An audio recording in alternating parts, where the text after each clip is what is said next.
Hello बच्चों, कैसी चल रही है पढ़ाई? And specially for the purpose which we meet today, I welcome you all for DNA analysis at Tathastu. So yes, the first question, the foremost question which I ask you every day: how's your newspaper reading going on? And never ever skip reading newspaper, no matter what. Even if you are going to appear for your interview tomorrow, even if it is prelims tomorrow, or it is your mains tomorrow, you are going to read newspaper irrespective of anything. If it is your day, who knows, you might get questions from the newspaper which you read. And if you read newspaper continuously, what happens is that you start connecting one event from another, and a lot of things from newspaper you connect a lot of things from your static portion of the syllabus, that is UPSC mains and prelims. You get a lot of points from prelims point of view, and a lot of points from newspaper for mains point of view, as well as personality test. Personality test is all about your views, your perspective on things. So it is important that you read newspaper so that you can form your own perspective, your own opinion on the things, which is based on scholarly view, which is available in various articles and that you read in newspaper. So with this small reminder, as I always do, let's begin our day with daily newspaper analysis, and let me show you the article which is we are going to take today. So these are the articles that we are going to take in consideration today and that we will take up in detail. So first article which is in today's newspaper is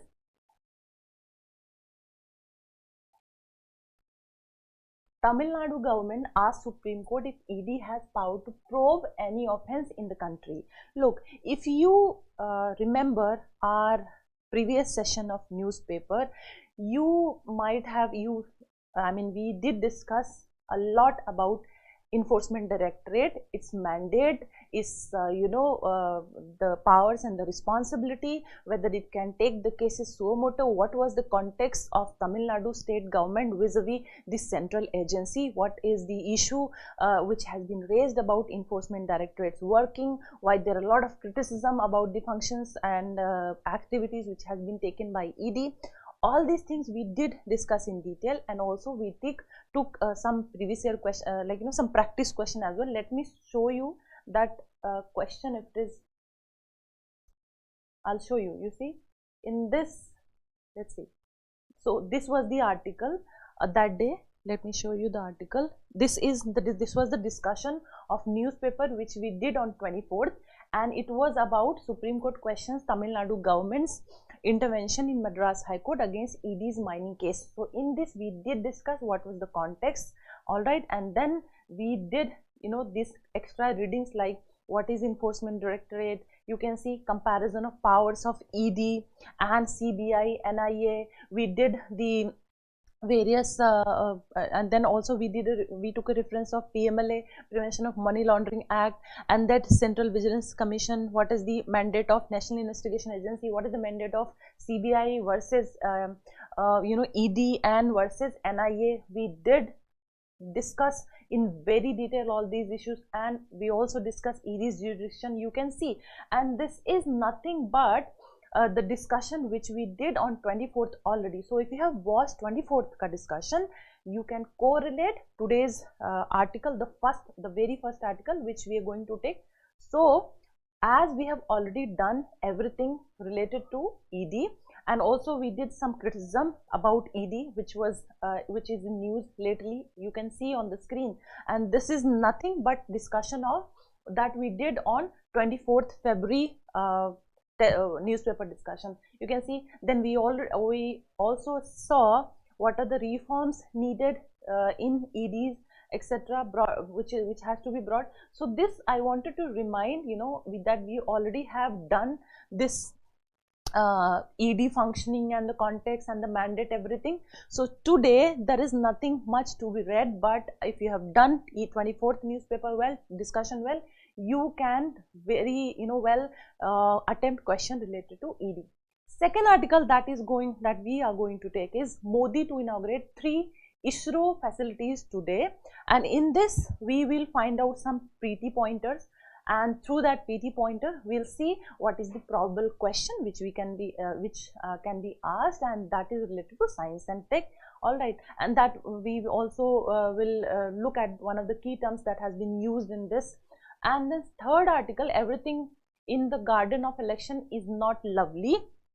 Everything in the garden of election is not lovely. So we'll see here the importance of free and fair elections, what are the constitutional provisions about conduction of election, and what are the issues, the challenges in conduction of free and fair election.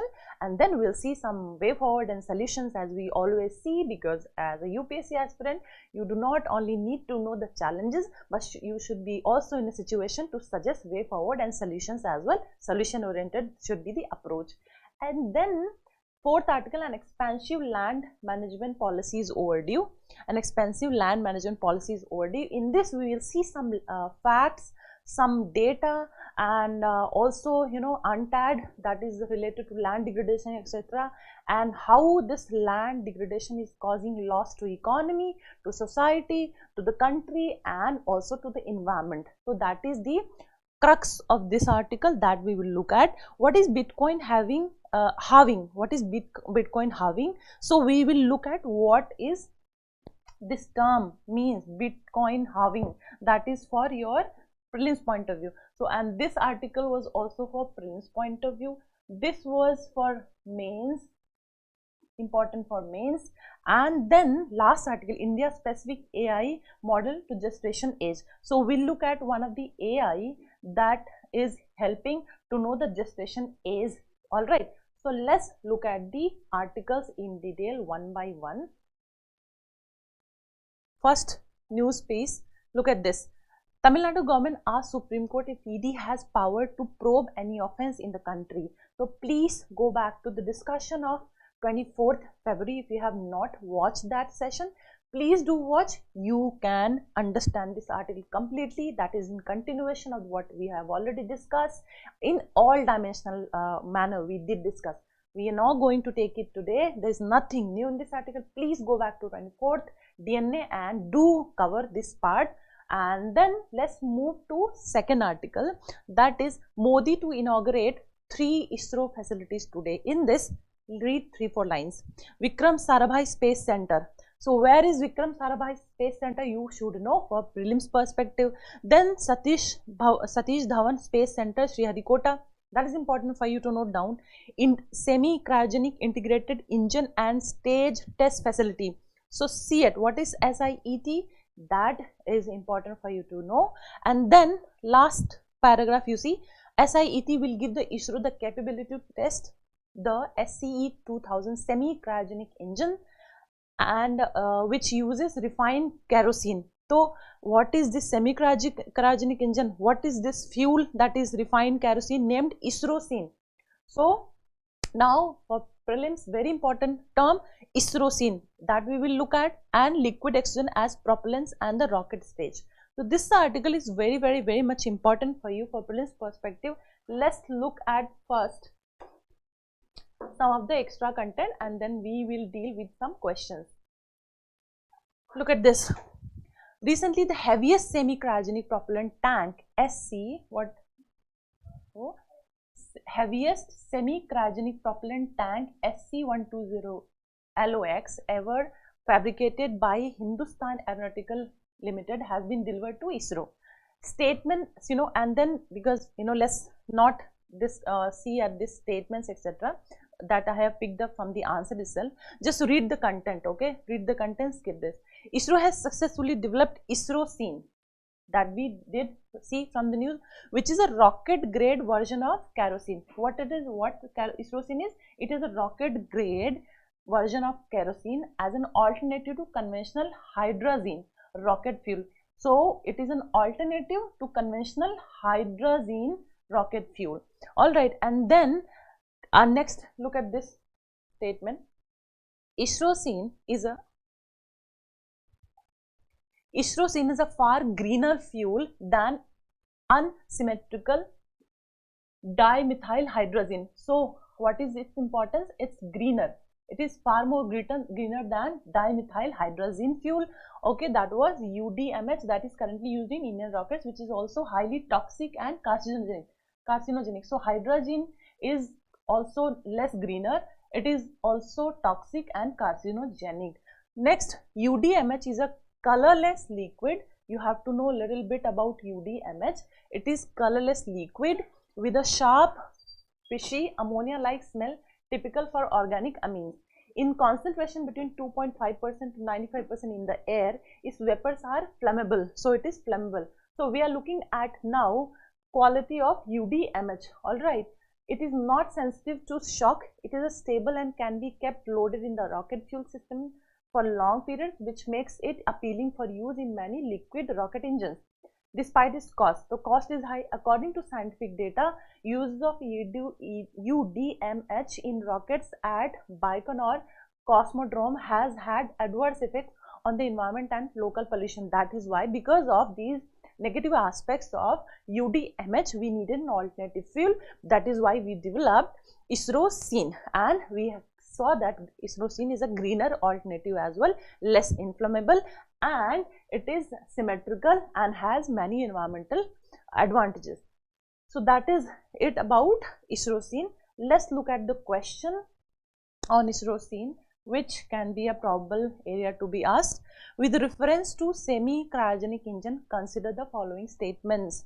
It uses, so we already read from the article. So semi-cryogenic engine, you have to consider the correct statement. Okay? So it uses ISRO-CN fuel is correct. ISRO-CN is a far greener fuel than the fuel currently used in Indian rockets. That is also correct. So what will be our answer? Both 1 and 2 will be the right answer. That is C. C will be the right answer. Okay. So this is it about ISRO-CN. Let's go back to second article that we need to discuss. That is, we already discussed the second article. We need to discuss. Let's take a question, and the question on ED as well, because we already have dealt everything about ED. Just look at a question. Look at this question. With reference to Enforcement Directorate, consider the following statements.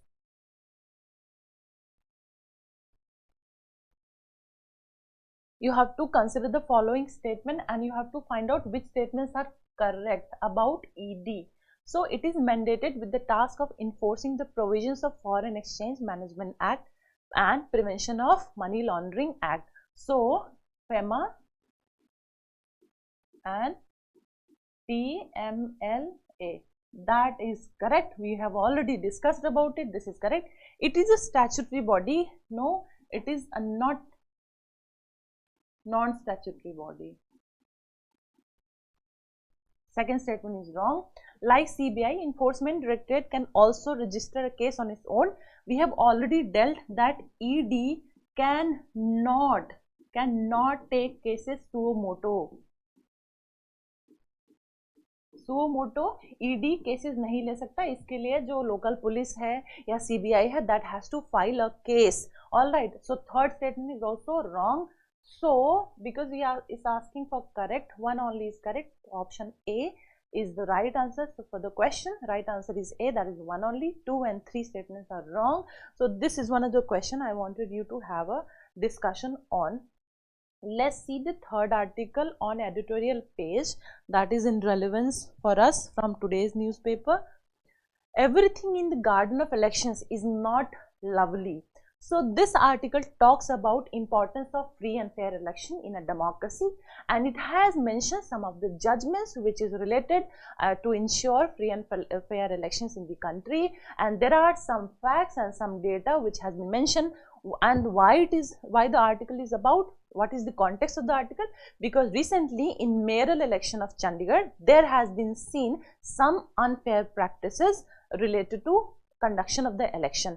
So first paragraph is about that only. Let's look at this news article and understand and deconstruct the statements given in the article one by one, and then we will look at some of the additional content which I have tried to include from various sources for you, and we'll also look at some of the questions which can be asked and made from the area, the topic free and fair elections. So what is the first paragraph? Let's read. This court has consistently held that the free and fair elections are part of the basic structure of the constitution. So free and fair elections are part of the basic structure of the constitution, and I hope you know what is basic structure of the constitution. By this time you must have completed your polity, I assume.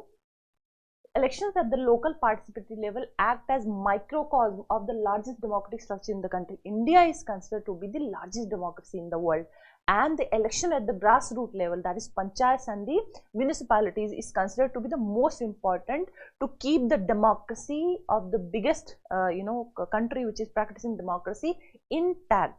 So this is what is the first line is about, and this line is taken from Supreme Court judgment that it stated in Chandigarh's mayoral election case, which is also called as Kuldeep Kumar versus Union Territory of Chandigarh and others. So this was the Supreme Court's stand about importance of free and fair election that is stated in the judgment of Chandigarh's mayoral election case.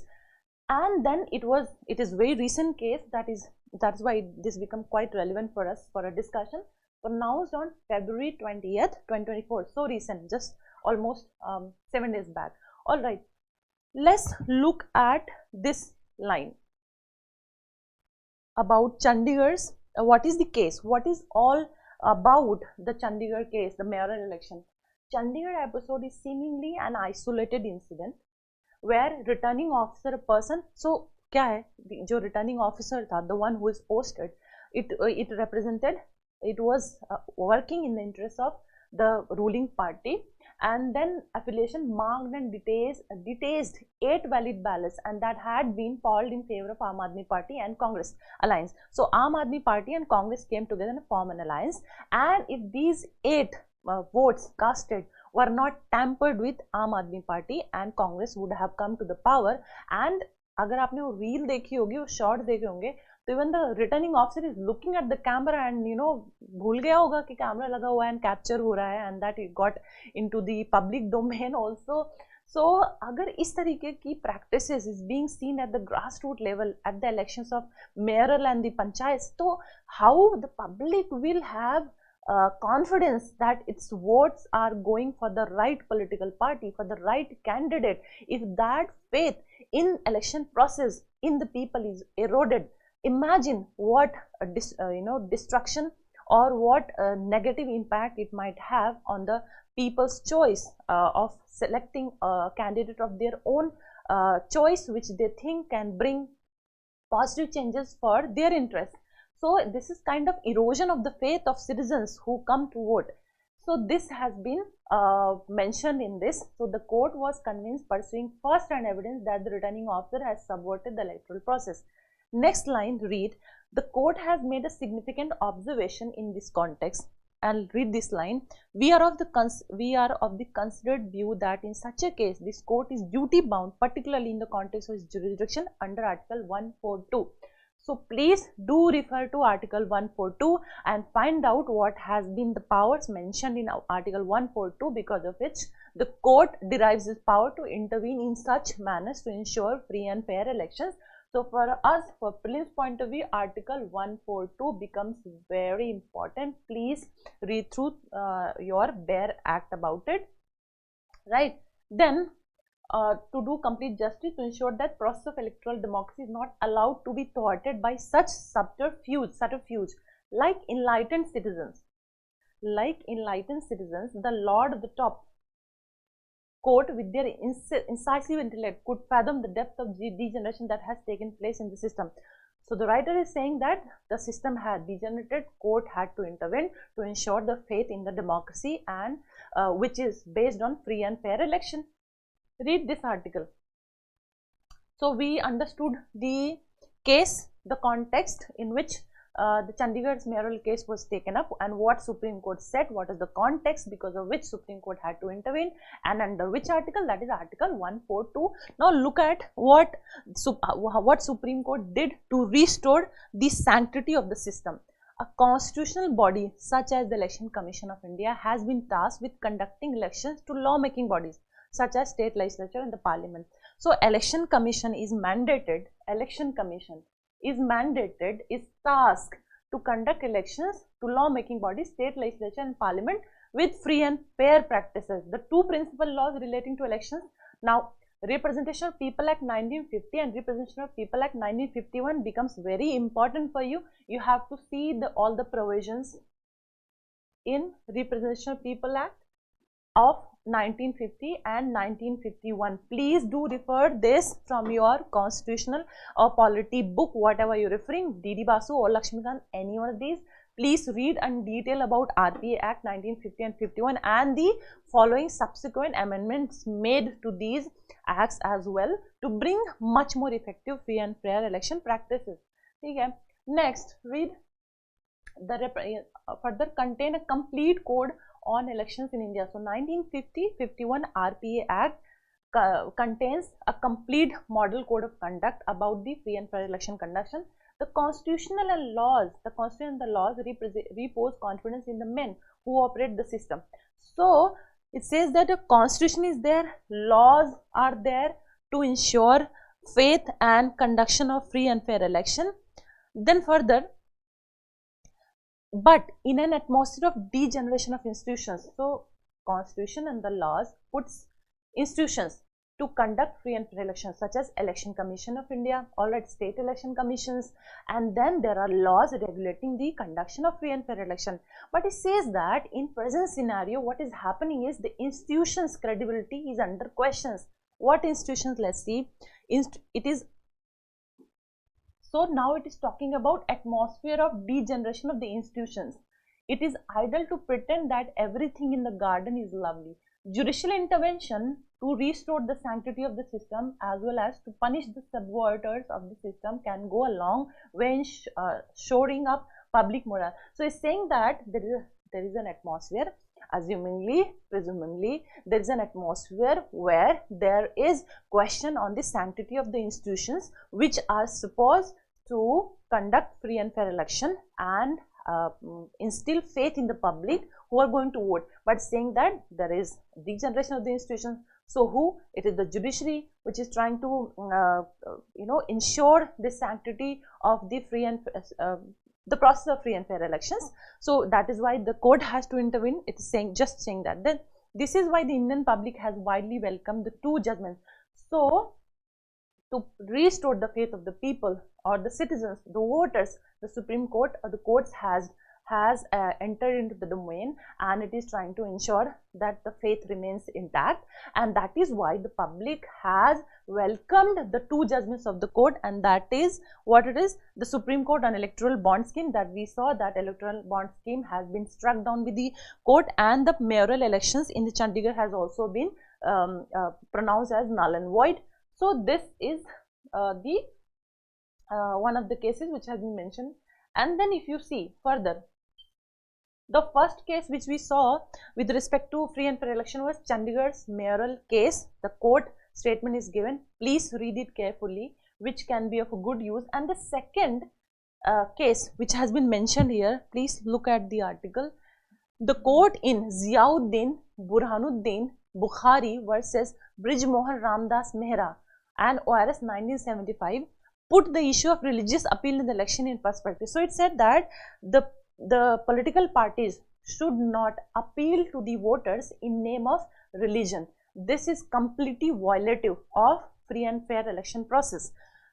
We do not consider such speeches to have any place in democratic setup under our constitution. So court has said that appealing the voters in name of religion is completely prohibited, and it cannot be considered to be in a place of democratic setup under our constitution. Indeed, they have none in the world of modern science which has compelled every type of religion for its own survival to seek securer foundation than childlike faith in an unquestioning conformity of obedience to an invariable set of religious beliefs and practices.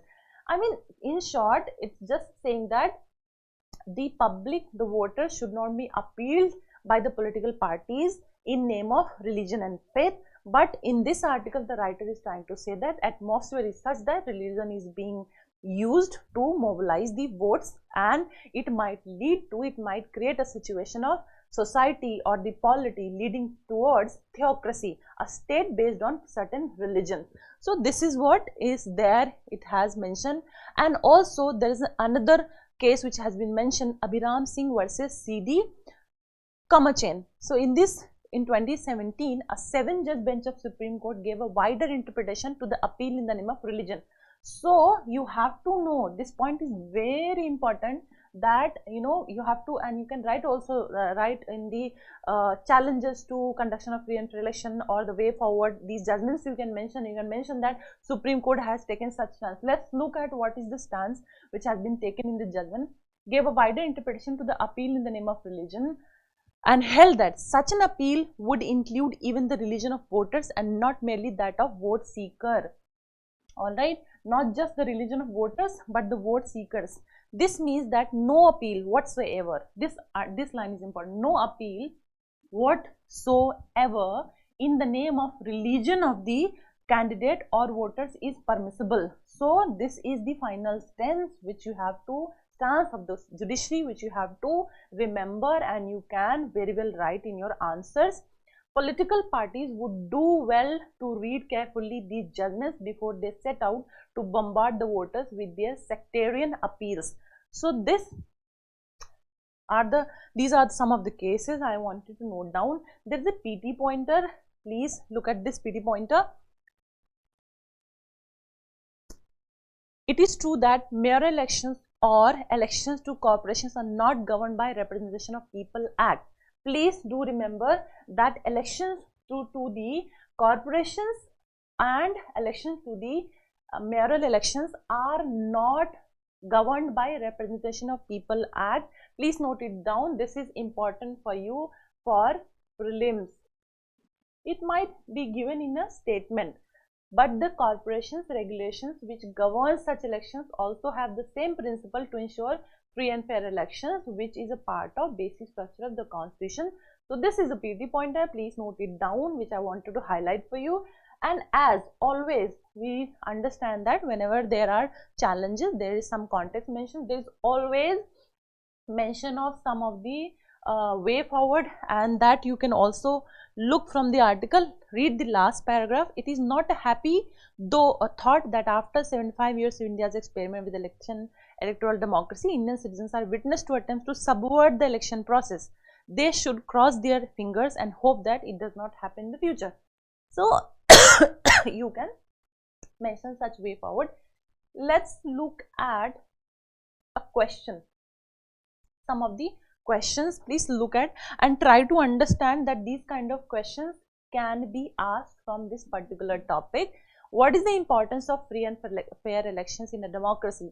Mention the different measures to ensure free and fair election.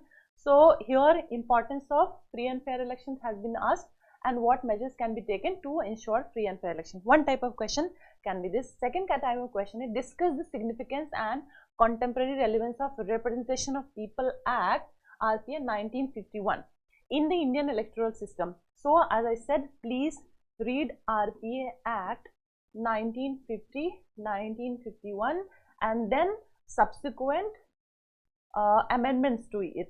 Okay? Please do read this from any conventional sources which you are following.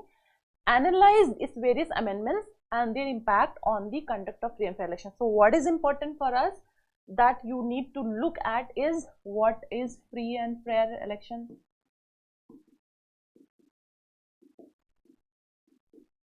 Free and fair election, what is this? Okay. Why it is important to have free and fair elections? Importance of free and fair elections, RPA acts both, okay, and then subsequently the amendments to RPA Act. Alright, and then third question, third probable question in this from this area is discuss the major challenges. अभी हमने ये देखा कि free and fair election क्या होता है, what is the relevance of free and fair election, importance क्या है, how does RPA Act 1951, 1950 ensures free and fair elections, and if you see the articles, there are 3 judgments which can be mentioned. Please take note out of those judgments and you can mention here about free and fair elections. And then third type of question which can be asked is what is the challenges in conducting free and fair elections? Now we are at challenges, and then what is the way forward, measures, the same question, ensure, what are the measures to ensure free and fair elections?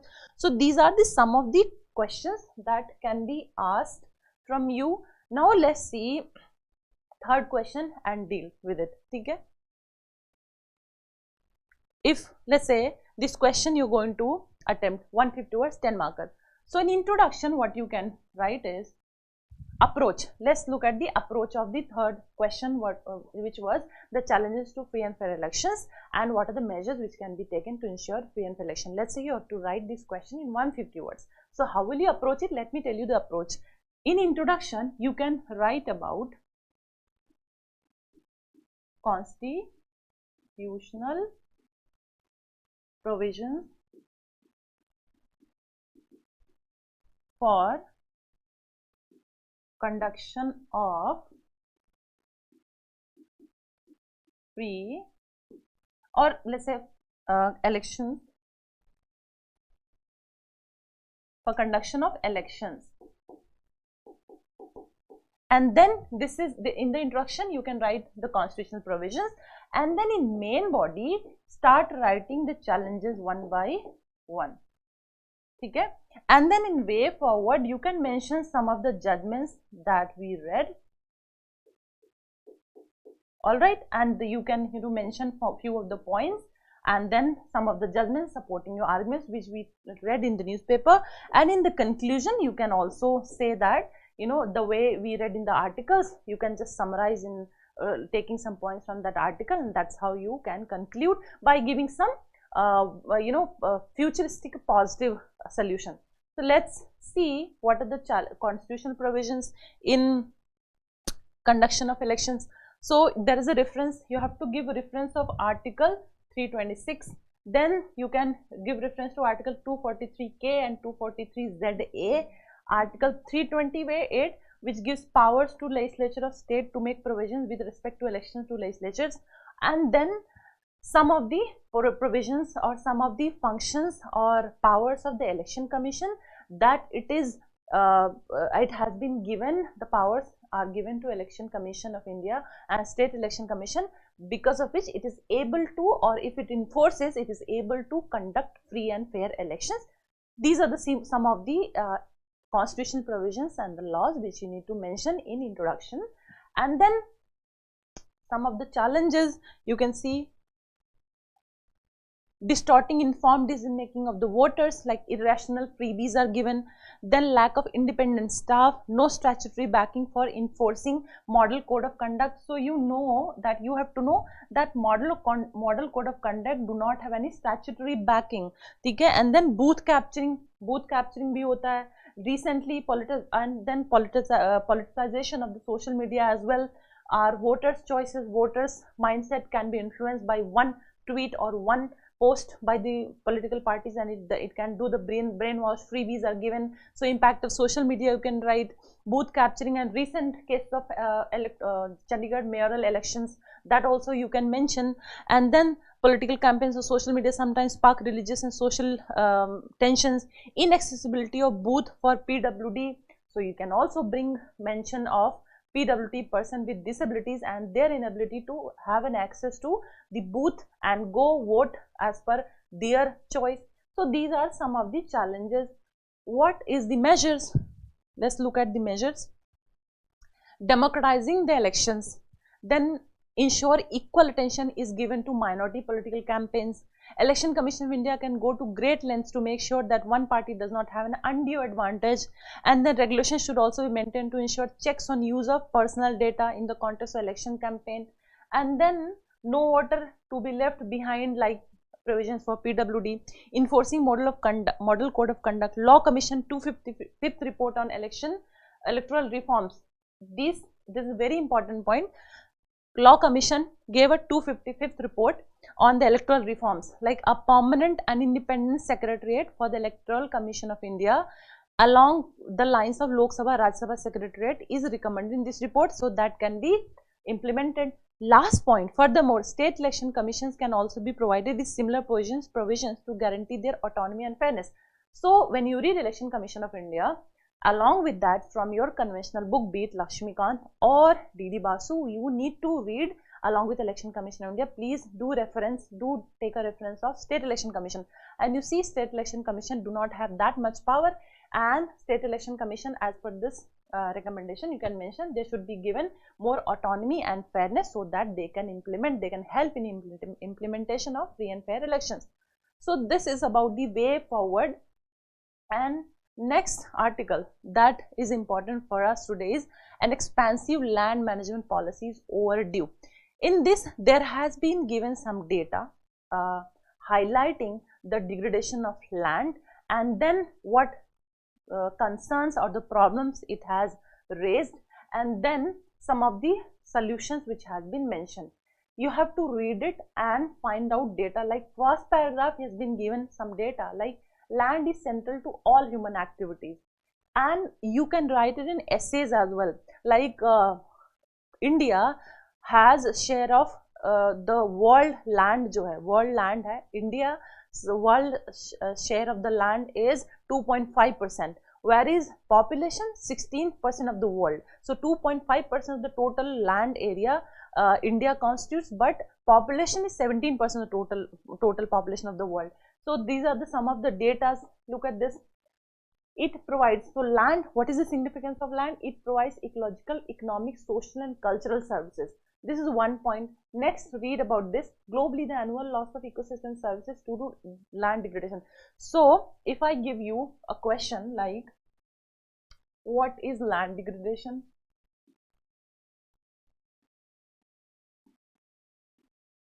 What is land degradation? All right. What and the concerns? Analyze how land degradation is leading to loss of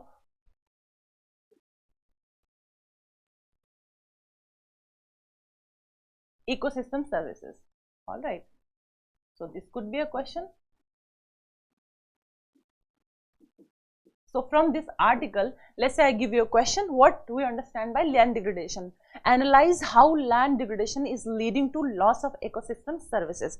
Let's say I give you this question, and then how do you deal with it? Then you have to write what is land degradation and then mention how land is important. It provides ecological, economic, social and cultural services. But this multidimensional character of land is often overlooked in land management practices and resulting in excessive stress, land degradation and environmental drawdown. Globally, the annual loss of ecosystem services due to land degradation has been estimated at $6 trillion. So this is one figure, please note it down. The next figure, United Nations Convention to Combat Desertification, COP15, it was brought in COP15 in New Delhi in 2019, specifically discussed the problem of land degradation experienced by different countries and the need to find ways of achieving land degradation neutrality. So you see, next point is land degradation neutrality. These are the terms. Neutrality, land degradation neutrality, ecosystem services, United Nations Convention to combat desertification. These are very rich terms that has been mentioned in this article that you need to note down. Please read this article and do note down separately these data like the Food and Agriculture Organization report, State of the World's Land Water Resource for Food and Agriculture, says that the system at breaking point 2021 argued that sense of urgency needs to prevail over a hitherto neglected area of public policy and human welfare, that of caring for the long-term future of the land, soil and water.